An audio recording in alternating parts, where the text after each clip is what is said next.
श्रेयो हि ज्ञानमभ्यासात्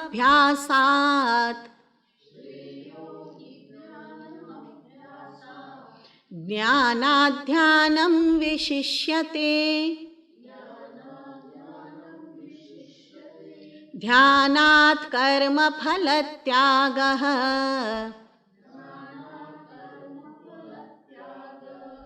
त्यागात् शान्तिरनन्तरम् Better indeed is knowledge than practice. And then, than knowledge, meditation is better. Than meditation, renunciation of the fruits of actions. Peace immediately follows renunciation.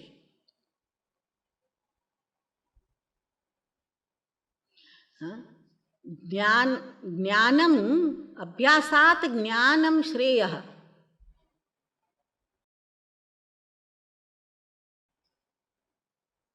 So, mere practice won't take me anywhere, because I won't know whether the practice is the right kind of practice and the right direction I am taking or not. So, understanding before I practice, very important. So, knowledge is superior to any kind of practice. So, if you remember, in your school days, first you were given the theory of anything, and then you were taken to laboratory for practical. It was not that first you do practical and then you learn the theory. No, first you learn the theory, but that was not the end of the education. So we were taken then into the laboratory for the practice. Similarly, we get educated, that is the theoretical knowledge, and then we are thrown into the field of our activity for earning, for fending for our family, for spending livelihood. We earn out of it. But if I don't educate myself and I just throw myself into the ocean of samsara, how am I going to handle things? Nothing. Whatever little, even how to clean a room with a broomstick, there is knowledge required. What sort of broom will be required for this kind of dust is important. Any broom won't work when you have fine dust in the room. You have separate brooms for separate kinds of dirt. Then you have dusting duster. Then you have soaps, then you have bucket, water. So many things are required to clean up a place. So knowledge is important. But if you don't have that simple knowledge, what are the equipments required to clean up a place, how will you do it? Now you are talking about cleaning your mind, right? So you must know. Knowledge is important. Worship is for what purpose? Meditation is for what purpose? It was told earlier. Atma Vishuddhi.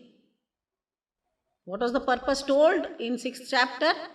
Atma Shuddhi. That is the purification of mind, intellect, equipment that I have to meditate. But what are the ways? Knowledge is important. Before I sit to meditate, I must know how to do so, how to do self-analysis, how to calm the mind, how to control the mind, how to channelize the mind. It's not just closing your eyes, it's much more. Even to take the seat, how to sit on the seat of meditation has been prescribed by the scriptures.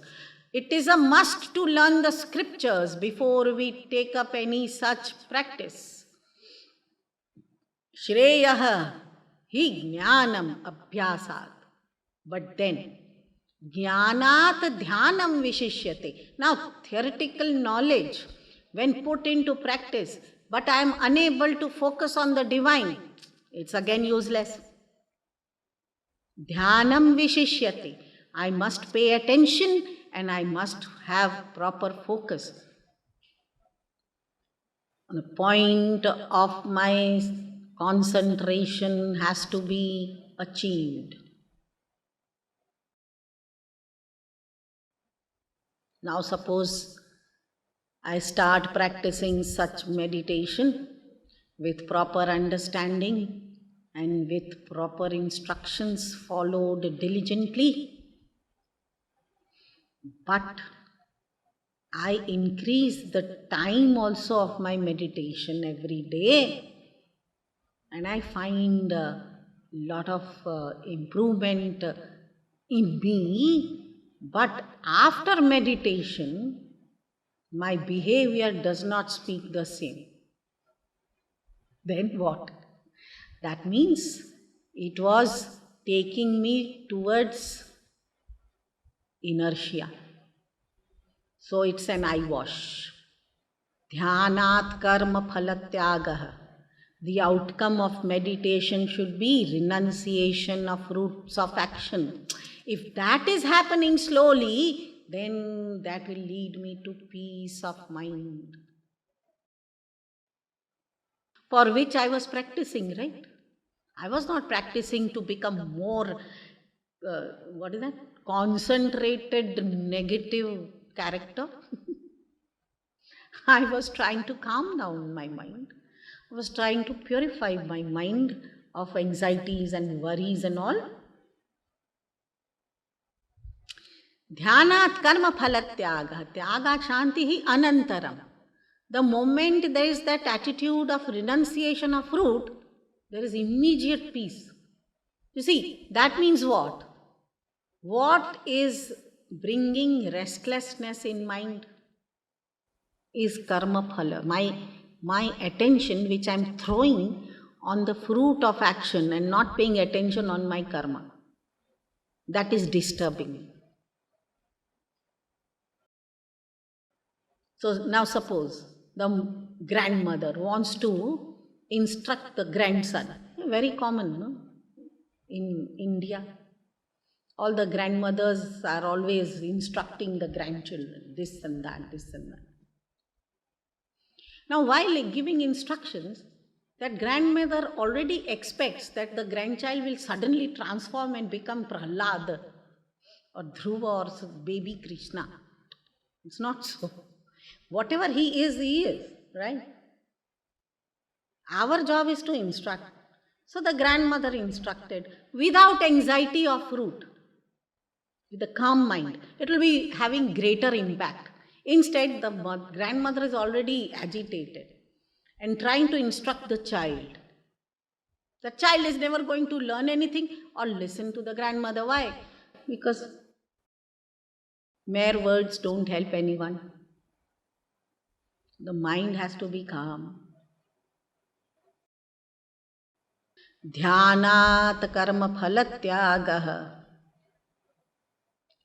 Whatever I am trying to do in life, the first thing first, I have to renounce the fruits. That will be a great achievement for me to get a calm mind first. With the calm mind, when I read the scriptures, when I perform the worship, it will have different outcome, different result altogether.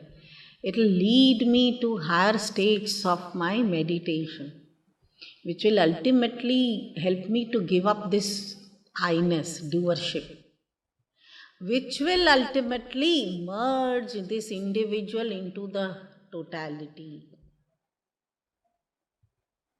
So the whole course of instruction has been given so beautifully over here.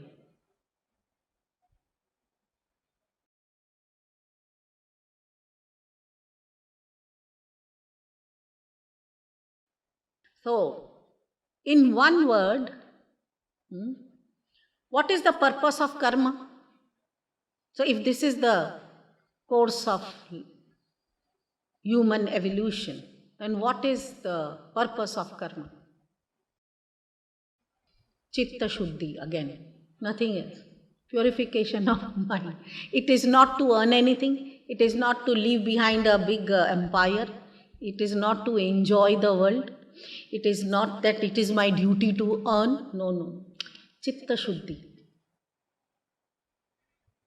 Chittasya Shuddhayet karma. Natu Vastupalabdhaye. Now, even Natu Vastupalabdhaye indicates that the worship or meditation or whatever I do in the name of God also, is the purpose is one only, Chitta Shuddhi. It's not to gain something other than that. It's not that if I do this much of charity, then I will get a good grandson. If I do this worship, then I'll get a good wife. Nothing of that sort. It's only for purification of mind. But we have taken it in so many different ways. There are different such activities for gaining different material wealth also, of different kinds. It can be family, it can be cattle, it can be land, it can be property, it can be children, whatever. They are specifically told in other scriptures. But as a devotee, the purpose of karma should be Chitta Shuddhi.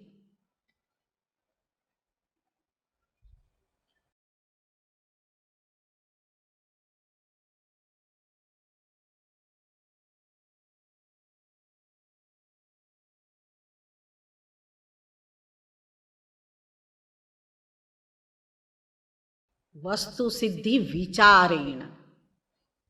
It is the Chintana which can attain the Supreme. Nakinchit koti karma bhi. Not even crores of karma can take me to the Supreme realization of the Supreme.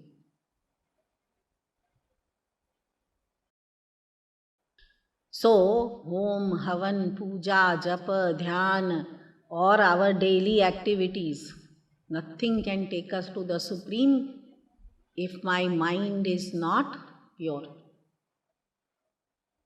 So, all that need to be done for purification.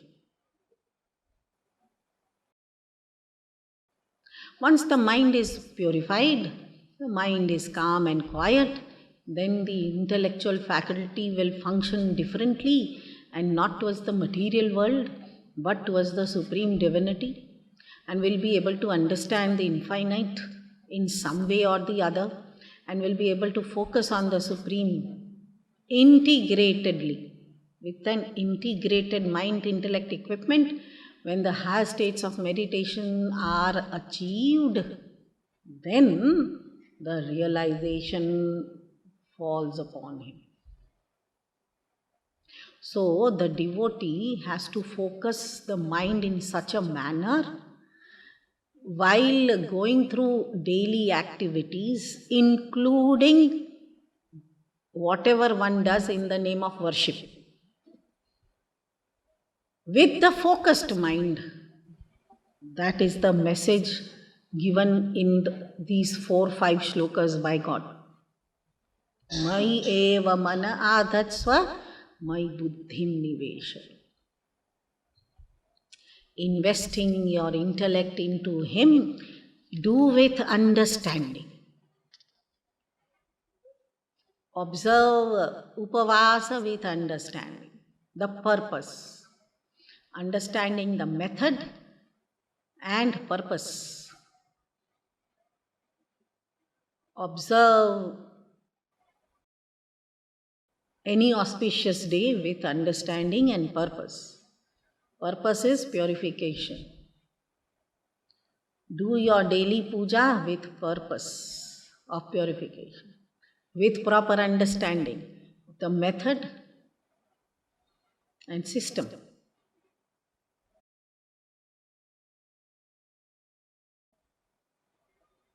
Meditate with proper understanding. Even while doing every day whatever work, with understanding. That will calm the mind.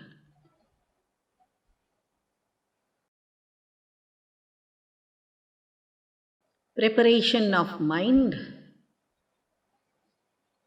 so that the intellect can function